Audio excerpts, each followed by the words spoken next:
네, 미국과 이란의 물밑 협상이 계속되는 가운데 이란의 최고 지도자 모지타바가 고농축 우라늄 반출에 반대했다는 소식이 전해지면서 난항이 우려됩니다. 네, 미국과 러시아 대통령을 잇따라 만난 시진핑 중국 국가주석의 방북설이 재개되면서 동북아 정세에 미칠 영향도 관심입니다. 유달승 한국외대 페르시아어 이란학과 교수, 이호령 한국국방연구원 안보전략센터 책임연구위원과 함께합니다. 두 분 다 어서 오십시오. 안녕하세요. 어제까지만 해도 트럼프 대통령이 협상이 막바지에 왔다 이렇게 얘기를 했었는데 이번에 보도를 보게 되면 이란 최고 지도자 모지타바가 고농축 우라늄 국외 반출 안 된다 이렇게 또 지시를 했다는 보도가 나왔거든요. 협상은 또 멀어지는 겁니까? 저는 아직 그렇게 보진 않습니다. 우리가 주목할 부분은 전쟁 보도 관련돼서 여러 가지 추측이 보이고 있는데 고위 당직자 표현보다는 모지타바 하메네이 최고 지도의 공식 성명서가 무엇인가를 저희가 주목해 볼 필요가 있을 것 같아요. 그래서 어떻게 보면 익명의 고위 관리를 통해서 여러 가지 보도가 나오고 있는데 그것보다는 공식 성명서에서 그 입장이 담겨 있는가라는 부분이 핵심 관점이라고 봅니다. 네, 구체적으로 이란 수뇌부에서는 어떤 걸 걱정하고 있기 때문에 이런 메시지가 나오는 걸까요? 일단 반출 불허랑 또 트럼프 대통령은 레드라인이 바로 미국이 확보해야 된다라고 해서 굉장히 맞서는 입장을 이렇게 보여주고 있는데요. 이것이 반출이 됐을 경우에 여러 가지 이제 시사하는 게 미국이랑 이스라엘이 지금 굉장히 어렵게 지탱되고 있는 이런 휴전에 해당되는 것이 재개가 될 가능성이 있었을 경우 그때는 거의 이제 이란이 굉장히 공경에 처할 수 있다라는 거죠. 그런 측면에서 협상의 칩이 없어진다. 다음에 다시 재공습을 받았을 경우 이 문제를 풀어가는 데 있어서 이란에게는 칩이 없어진다라는 거와 또 미국에게 고농축 우라늄 고농축이 아니죠. 농축이 높아진 그 440kg에 60% 농축된 거를 반출을 시키면은 결국에는 미국한테 굴복한 모습을 보이지 않느냐라는 그런 좀 이란 체제 입장에서 보여지는 그런 것도 있지 않나라는 생각이 들고요. 결국엔 미국이 이렇게 반출을 요구하는 것이 미국의 또 트럼프 생각일 뿐만 아니라 플러스 이스라엘의 요구에 의해서 또 이렇게 진행되는 게 아니냐 해서 이 중동 지역에서의 이란과 이스라엘의 그 대립의 그 구도화에서 결국에는 이스라엘에게 또 굴복하는 그런 모습도 보여준다라는 그런 좀 종합적인 맥락하에서 이런 반출 불허라는 이야기가 나오는 것 같습니다. 앞서 유 교수님 모지타바의 공식 성명서가 나오기까지는 이 사실은 아직은 확인이 필요한 사항이다 말씀하셨는데 그 이유가 지금 어떤 일각 보도에서는 이 모지타바의 발언이 오보일 수도 있고 잘못된 소식일 수도 있다 이런 이야기도 나오거든요. 이 가능성은 어떻게 보십니까? 제가 볼 때는 이란 같은 경우는 협상력을 극대화시키기 위해서 여러 좀 고위 당직자들의 입장과 평가가 좀 상반되는 경향들이 많이 보이고 있거든요. 어떻게 보면 미국과 이스라엘이 이란을 선제 공격한 전쟁의 명분은 임박한 위협이었고 사실상 핵무기 위협에 관련된 부분이기 때문에 이 고농축 우라늄 해외 반출에 관련된 부분은 가시적인 성과를 위한 핵심적인 사안이라고 볼 수 있습니다. 그런 측면 속에서 이란의 입장에서는 사실상 이런 협상 과정 속에서 이 미국이 요구하는 가시적인 성과를 가지고 실제로 이란이 얻어낼 수 있는 부분을 실현시키기 위해서 지속적으로 그 협상 안건과 주제 부분을 좀 흔들려는 의도와 목적이 있다고 봅니다. 자, 미국은 여전히 단호한 입장입니다. 트럼프 대통령은 고농축 우라늄을 반드시 미국이 가져올 것이다라고 거듭 강조했는데요. 이란은 우라늄 농축은 우리들의 권리다라고 맞서고 있습니다. 관련 내용 함께 들어보시죠. They're highly enriched uranium. No, we get the highly enriched. We will get it. We don't need it. We don't want it. We'll probably destroy it after we get it, but we're not going to let them have it. حق ایران برای غنیسازی بر مبنای موافقتنامه در واقع NPT یا معاهده عدم اشاعه شناسایی شده. نیازی نیست که کسی دیگری طرف دیگری این حق رو بخواد در مورد ایران شناسایی بکنه. این حق وجود داره. 사실 우라늄 반출은 다른 중재국이 가져갈 수도 있고 여러 가지 방안들이 있지 않습니까? 근데 왜 이렇게 트럼프 대통령은 본인들이 미국이 가져야 된다라고 주장하고 또 고집을 부리는 걸까요? 지금 보면 앞서 이제 방송에서 보신 바와 같이 이란 같은 경우는 이건 NPT의 회원 국가로서 NPT의 회원국이 가져야 될 권리이기 때문에 반출할 수 없다라는 걸 이제 강력하게 이야기를 한 거고요. 이제 미국 같은 경우에는 2015년에 이미 이란과의 핵 합의를 하지 않았습니까? 그 제시포화를 통해서 그 당시에 농축된 거를 11,000kg에 해당되는 거를 러시아에 반출을 했었죠. 근데 문제는 그러고 나서 이란이 보면 고농축을 해왔다라는 거죠. 물론 그 과정 속에서는 미국이 또 탈퇴를 했기 때문에 거기에 대한 대응책으로서 이란이 농축을 계속 해왔었던 것인데 이게 60%까지 농축했던 거를 이거를 지금의 합의를 해서 그대로 유지를 한다고 해본들 이미 러시아에 반출했던 그 경험에 봐서도 이란이 핵 농축을 했었던 것이고 그리고 이번에 이거와 관련돼서 미국에 반출해서 완전히 파기를 한다 그래도 실질적으로 이란이 농축의 기술을 갖고 있는 거지 않습니까? 예. 사실상 그거를 반출을 미국 입장에서는 오케이를 받는다 할지라도 여전히 불안감은 남아있기 때문에 이 사실상의 핵 문제는 지금 겉으로는 레드라인으로 440kg을 반출을 미국에 하는 걸로 타협을 보는 그 지점까지 가기도 어렵지만 실질적으로 그게 합의가 된다 할지라도 남은 기간 동안에 이란의 그런 핵 능력 부분에 대한 감시와 통제 부분은 어떻게 할 것인가가 그게 또 더 큰 숙제로 남아있다라고 볼 수가 있습니다. 예. 네. 그래서 이란에서는 해외 반출은 안 된다라는 그 최고 지도자의 목소리도 있었다라는 이야기도 나오지만 어찌됐든 간에 러시아에서는 푸틴 대통령이 시진핑 주석에게 우리가 그 해외 반출을 좀 주도하겠다라는 메시지를 보냈다고 하거든요. 이쪽으로 기울 가능성은 어떻게 보십니까? 여러 측면 속에서 우리가 좀 추측해 볼 수 있는데요. 사실 2015년에 12월 달에 그 핵 합의 이후에 러시아로 반출된 사례가 있습니다. 예. 그때 98% 정도를 러시아로 반출해서 이 부분을 일단화시켰는데 그런 측면 속에서 과거의 선례를 가지고 러시아가 주장하는 측면도 있고 또 한편으로는 현재 러시아는 우크라이나하고 전진 중이기 때문에 이번 계기에서 그러니까 미국과 여러 가지 협상력 그리고 이번 기회에 국제사회에서의 러시아의 위상을 높이는 이런 속에서 보다 강하게 목소리를 내는 측면이 있다고 봅니다. 네. 근데 미국 입장에서는 러시아에게 그 우라늄을 반출하는 것이 탐탁지 않지 않겠습니까? 또 지금 러시아는 우크라이나 전쟁도 치르고 있고요. 그렇죠. 미국은 이런 문제 어떻게 바라보고 있을까요? 미국은 절대 불가하다는 입장이고요. 앞서 말씀드렸듯이 이거에 대한 합의, 2015년의 합의에 의해서 러시아에 반출이 됐더니만은 이란의 문제가 핵 문제가 해결이 되지 않았다라는 그 불신이 트럼프 대통령 일기 때에도 그 불신으로 인해서 탈퇴를 했기 때문에 이번에도 그거는 저는 수용이 어렵다라는 생각이 들고요. 그러면 그 다음에 대안이 뭐겠느냐.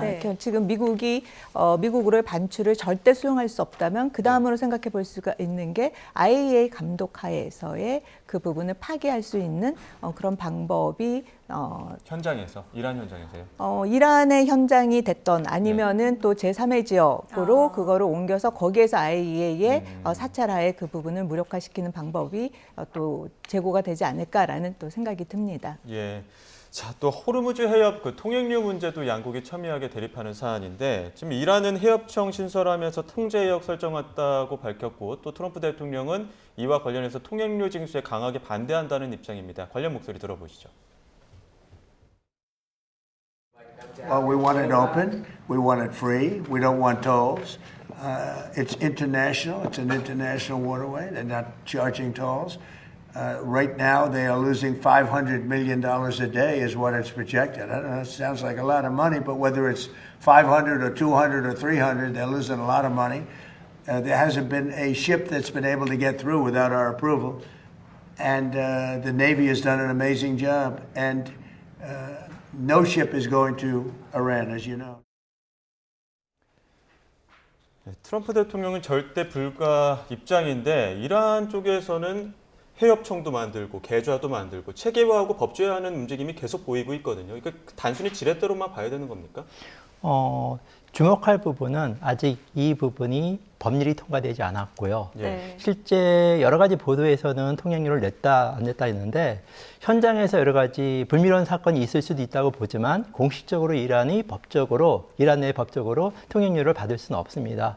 지난달 4월 21일에 그 이란 의회 소위원회에서 호르무즈 그 주권에 관련된 법안 7가지 사항이 올라간 거고 아직 본회의에 이것이 표결이 붙이지 않았습니다. 네. 또 특이한 점은 이란은 이슬람 공화국이기 때문에 의회에서 표결된 법안이 그 헌법소위원회라는 그 기구에 의해서 다시 또 심의를 받아야 돼요. 그 이후에 대통령이 서명하고 공표가 되는 과정이 있는데 그렇다면 현재 이란이 이런 것을 알면서도 실질적으로 법으로 통과시키지 않고 이런 조치를 취한 부분은 사실 이란이 주목한 부분은 통행료라는 것보다는 통제권입니다.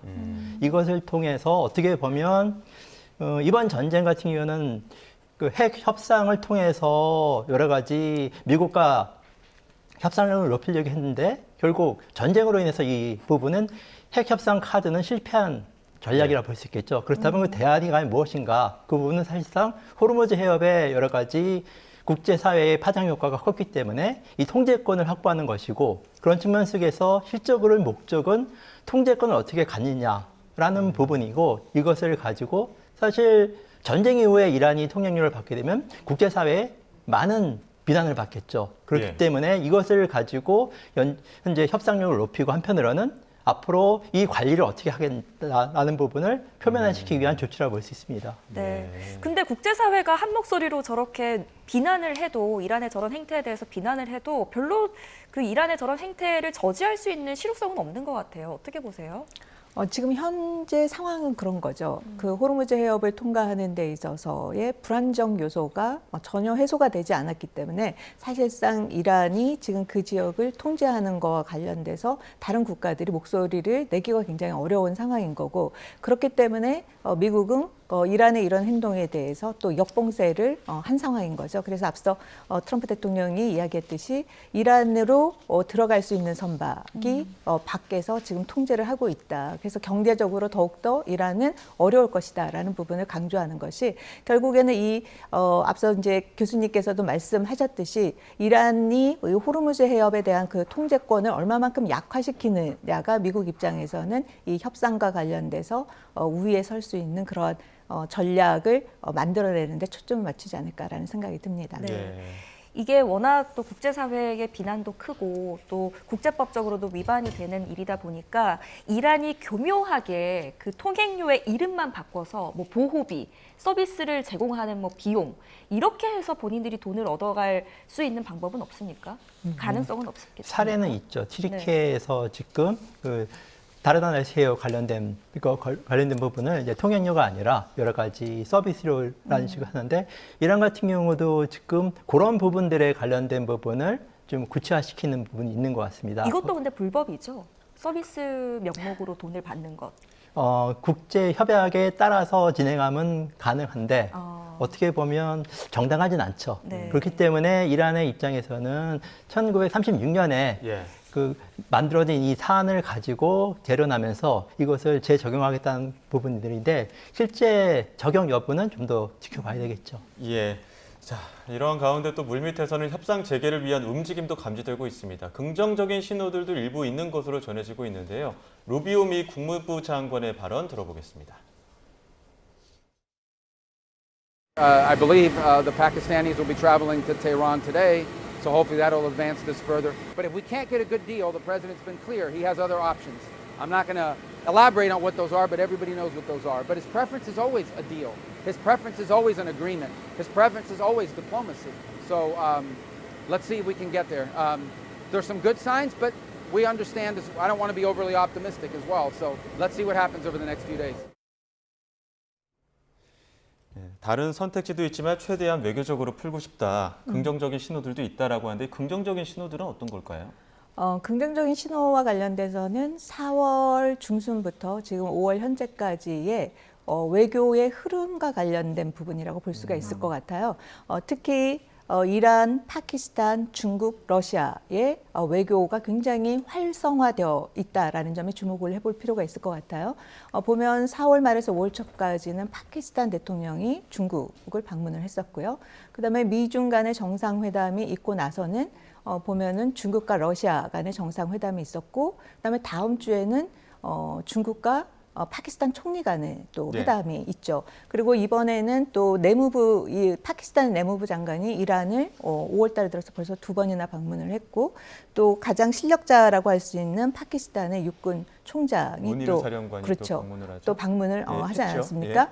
이런 관계가 결국에는 협상의 모멘텀을 지금 흐지부지되고 있는 협상의 모멘텀을 다시 살리기 위한 그러한 협상안을 주고받고 거기에 대한 공간을 만들어내기 위한 노력이 파키스탄 그다음에 카타르의 그러한 협약안 중재안과 더불어서 지금 중국도 여기에 대한 역할을 하는 이런 외교적인 공간에서의 노력들이 가시적으로 보이고 있다. 근데 문제는 지금 보면은 국무부 장관이 그러나 낙관하진 않는다라는 그 부분이 좀 굉장히 거슬려요. 네. 결국에는 지금의 이 나름 중국, 파키스탄, 이란이 열심히 외교적으로 뭔가 러시아와 함께 그걸 한다라고 하지만 그 안이 결국에는 미국과 이란의 그러한 중재안에 있어서 이란 쪽에 더 목소리를 담는 그런 내용으로 중재안이 나오지 않을까에 대한 그 부분을 좀 지적한 게 아닌가라는 생각이 듭니다. 예. 네, 방금 연구위원께서도 짚어주셨지만 이제 파키스탄 총리가 23일부터 26일에 중국을 방문할 예정입니다.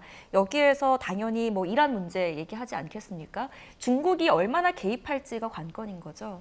그렇죠. 어떻게 보면 이제까지 배후에서 여러 가지 파키스탄을 통해서 여러 가지 중재 역할을 했었는데 지금 이제 곧이어서 파키스탄 총리가 중국을 방문한다는 부분은 여러 가지 첨예한 사항에 대해서 중국의 여러 가지 적극적인 개입을 요구하는 부분이 아닐까. 어떻게 보면 다른 어떤 시점보다도 많은 부분들이 지금 최종 단계에서 많은 부분들이 합의점이 지금 돌출되고 있는 상황이라고 볼 수 있습니다.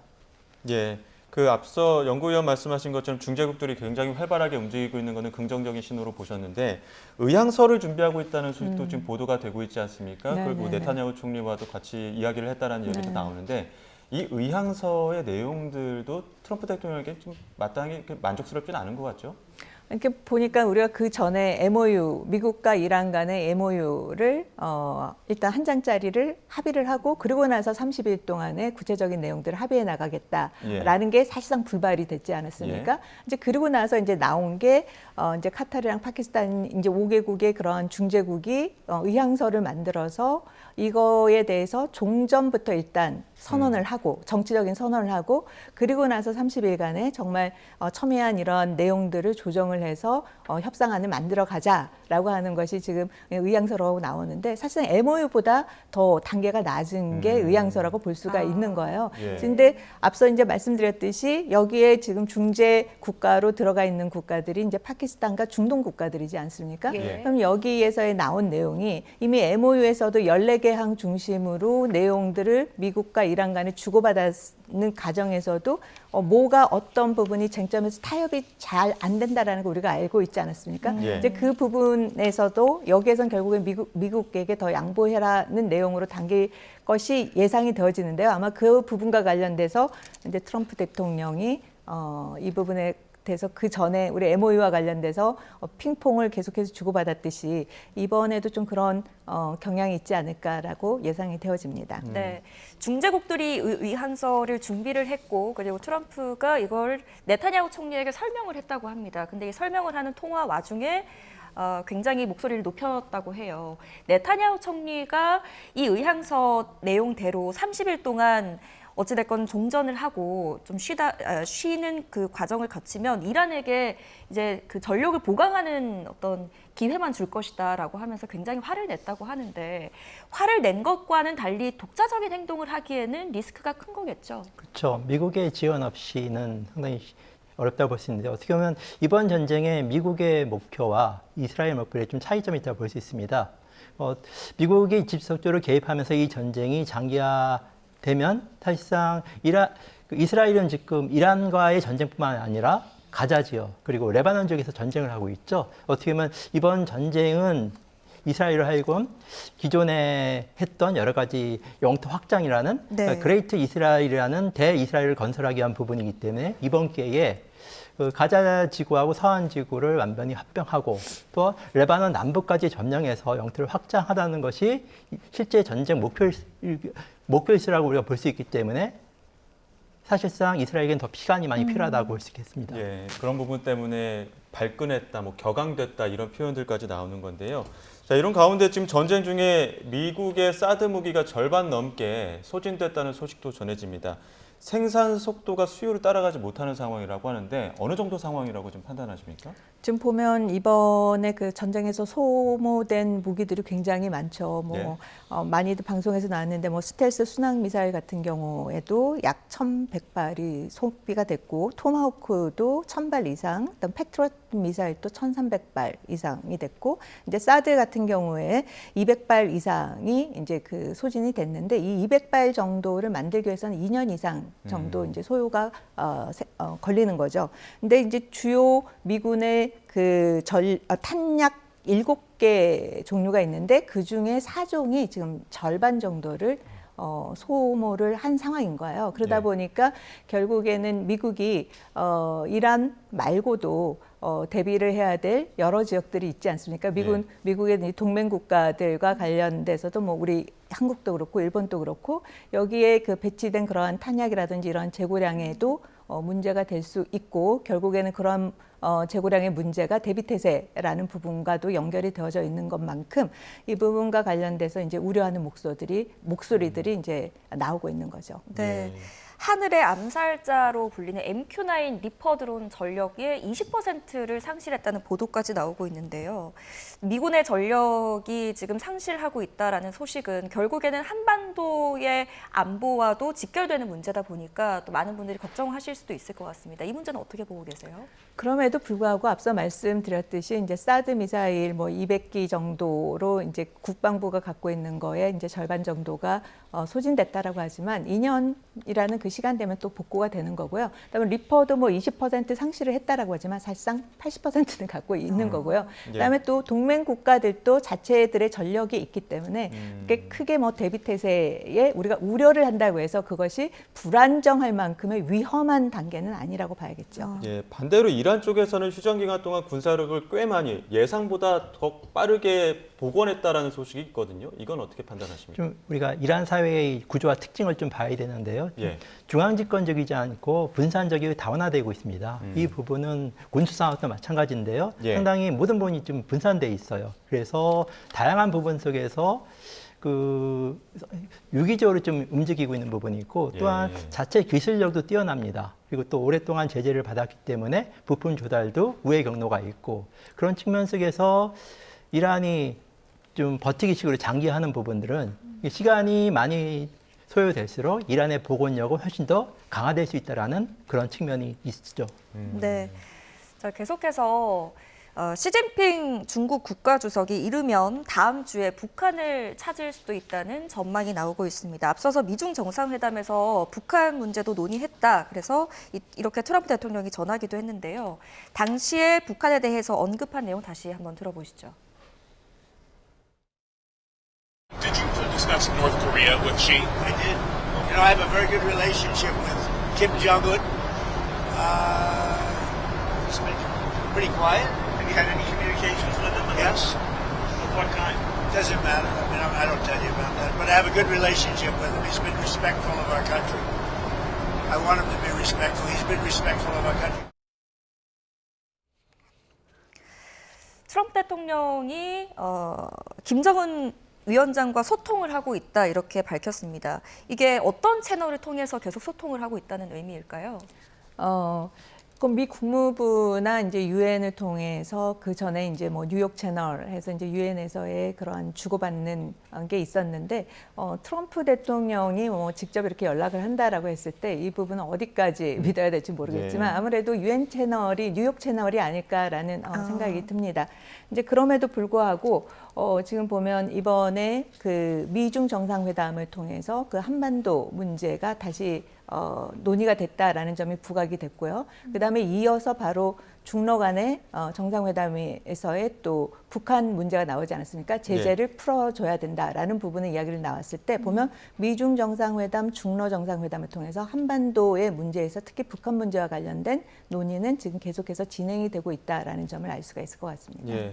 중국의 역할이 굉장히 다양해지고 좀 핵심으로 좀 떠오르고 있는 분위기도 있는 것 같습니다. 시진핑 주석이 북한 방북할 계획이 있다라는 보도들이 나오고 있는데 여기에서 논의될 것들은 어떤 것들이 좀 있을까요?